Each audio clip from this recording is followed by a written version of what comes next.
Hello, আসসালামু আলাইকুম everyone. চলে আসলাম রসুন তেঁতুলের একটা আচার নিয়ে।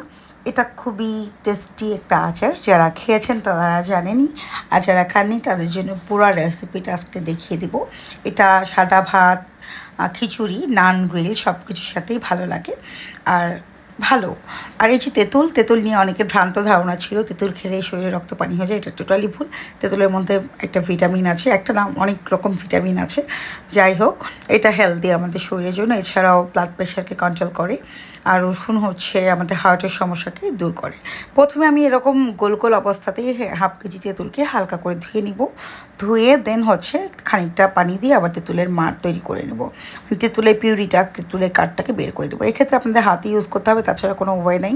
আর হাতকে অবশ্যই ভালোভাবে মানে ধুয়ে নিতে হবে। কোনো রকম ময়লা ছয়লা থাকা যাবে না। আচারের ক্ষেত্রে এই সতর্কতাগুলো অবলম্বন করতে হবেই হবে, নতুবা আচার লং লাস্টিং হবে না।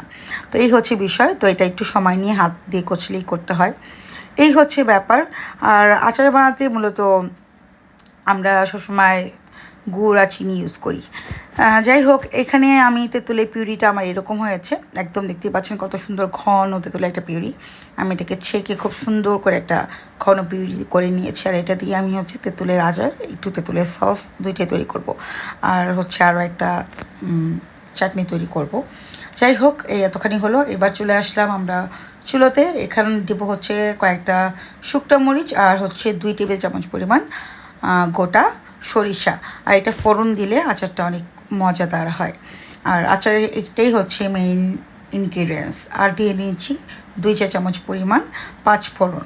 এটা হচ্ছে মানে ভেজে নেওয়া না, নর্মাল পাঁচফোড়ন। এটা একটু হালকা মিডিয়াম টু লো ফ্লেমে আমরা এই কাজগুলো করব, যেন আমাদের কোনো কিছু একটা মরিচ কিংবা কোনো সরিষা বলেন, পাঁচফোড়ন বলেন, এগুলো যে পুড়ে নেওয়া যায়, জাস্ট একটু একটু সুন্দর একটা ঘ্রাণ ছড়াবে। পুড়ে গেলেই কিন্তু আচারের টেস্ট নষ্ট হয়ে যাবে। এ পর্যায়ে আমরা রসুনগুলোকে দিয়ে দেবো। রসুনগুলোকে ওয়েল কুক করতে হবে, তেলে ভাজতে হবে। আমি এখানে 1.5 কেজি পরিমাণ রসুন ইউজ করেছি, আর হাফ কেজি পরিমাণ আমার হচ্ছে তেঁতুলের কাজ ছিল। তো যাই হোক, এই হচ্ছে বিষয়। আর আমি হচ্ছে আচারে যেটা বলছিলাম, গুড় চিনি ইউজ করি, বাট আমি যে এরিয়াতে আছি এদিকে ভালো তেমন কিছুই পাওয়া যায় না। তবে গুড় আমার নাই, আমি সম্পূর্ণটাই চিনি দিয়ে তৈরি করব। আর যারা হচ্ছে আচার লং লাস্টিং রাখতে চান তাদেরকে আমি আবারও বলবো, আচারের ক্ষেত্রে আপনারা অবশ্যই হাতগুলোকে খুব ভালোভাবে ধুয়ে নেবেন। যে নাকড় কিংবা যে খুন্তি কিংবা যে পাত্রে ইউজ করবেন সেগুলোকে অবশ্যই পানিমুক্ত হতে হবে, ভালো করে ধুয়ে গরম পানি দিয়ে ধুয়ে শুকিয়ে নিতে হবে। বয়ামগুলোও তাই করে নিতে হবে। এছাড়া সিরকা, যেটা হোয়াইট ভিনেগার, এটা ইউজ করবেন। আর বাটাবুটির ক্ষেত্রেও মানে ধনিয়া, জিরা বা সরিষা, এটা যতই কিছু পেশেন না কেন, এগুলোকে আগে ঝেড়ে মুছে ধুয়ে শুকিয়ে রোদে শুকিয়ে তারপরে সাদা সিরকা দিয়ে বাটাবাটি করে নেবেন। তাহলেই কিন্তু আপনাদের আচারটা লং লাস্টিং হবে, কোনোভাবেই ফাঙ্গাল পড়বে না। সো বেশি আচার যারা তৈরি করতে চান, যারা আচার লাভার, তারা কিন্তু এই ট্রিক্সগুলো ফলো করতে পারেন।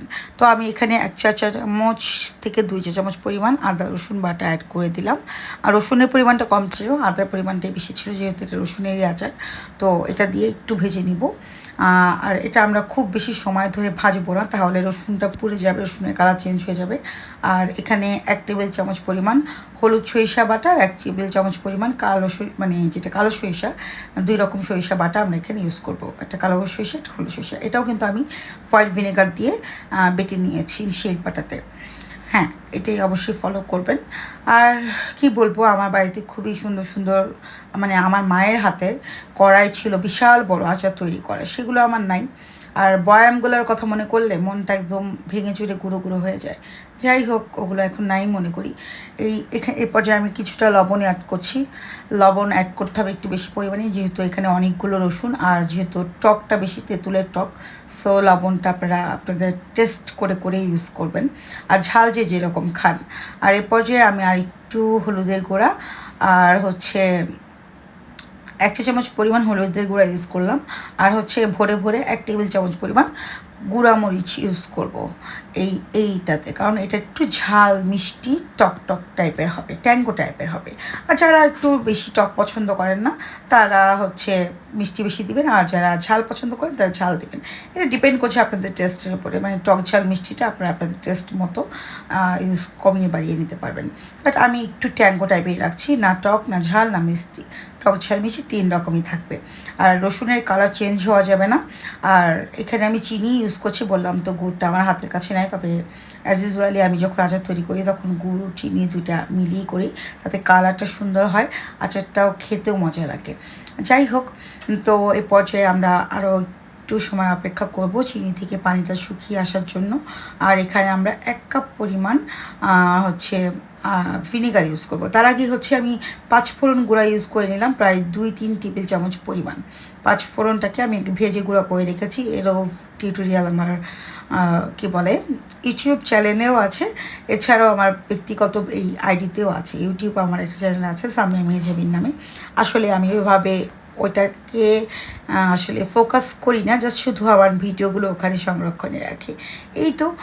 আর হচ্ছে এই পর্যায়ে যখন আমরা দেখবো যে না পানিটা শুকিয়ে আসতেছে আর চিনি থেকে পানি ছেড়ে দিয়েছে, তো এই অবস্থাতেই আমরা হচ্ছে চিনির পানির অবস্থা আর হচ্ছে এই 1 কাপ ভিনেগার দিয়ে আমরা এই রসুনটাকে সেদ্ধ করে নিব। আর তেলের গরমে রসুন তো অবভিয়াসলি সেদ্ধ হবে, তবে রসুনটাকে কোনোভাবেই কিন্তু পোড়া যাবে না। আর আচার তৈরির ক্ষেত্রে কিন্তু অবশ্যই চুলোর কাছে দাঁড়িয়ে থাকতে হবে, এই আচার উঠিয়ে দিয়ে অন্য কাজে চলে যাওয়া যাবে না, তাহলে কিন্তু পুড়ে যাবে। পুড়ে গেলেই আচারের টেস্ট নষ্ট হয়ে যাবে। এই তো তৈরি হয়ে গেল, যখন দেখবো উপরে তেল উঠে চলে এসছে আর আচারটা অনেক গাঢ় হয়ে গেছে, তখন বোঝা লাগবে যে না আমার আচার রেডি। আর রসুনটাও কিন্তু একদম সফট হয়ে গেছে। আর সবচেয়ে বড় কথা, এটা হচ্ছে বানানোর পরপর খেতে যেমন না মজা, তার চেয়ে বেশি মজা যখন আপনারা 3-4 দিন রোদে দেওয়ার পরে খাবেন। অবশ্যই রোদে দিবেন, একটু রোদে দিলে আচারটা লংজিভিটি বেশি হয়। আর যে টিপসগুলো বললাম সেগুলো ফলো করবেন।